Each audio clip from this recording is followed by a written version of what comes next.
को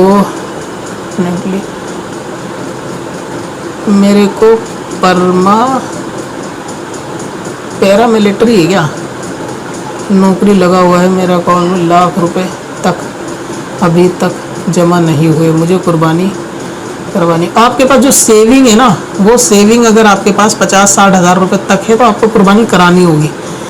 ठीक है, आपके अकाउंट में लाख रुपए होना ज़रूरी नहीं। अगर अरे ये भी तो बात है आप कहाँ से हो, कौन से देश से हो, वहाँ तो 50 हज़ार की क्या कीमत है। अगर पाकिस्तान से हो तो वहाँ तो कम से कम मुझे लग रहा है कि 1.5 लाख से नीचे तो कुर्बानी नहीं होगी, वहाँ पे 1.5 लाख वाले पे होगी।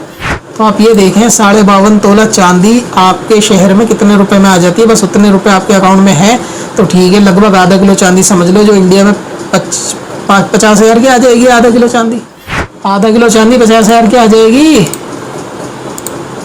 600 ग्राम चांदी कितने की आ जाएगी। ठीक है, इंडिया से हैं तो 56-57 हज़ार 50-60 हज़ार तक पे सेविंग है तो हो जाएगा, कुर्बानी हो जाएगी। यानी कुर्बानी करा लेनी चाहिए।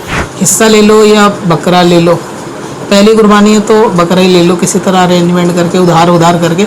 इंडिया में कहाँ से, दिल्ली में दिल्ली से हो गया, अच्छा बिहार से हो तो हिस्सा ही ले लो। ये लगा दिल्ली से हो तो बकरा ले लो,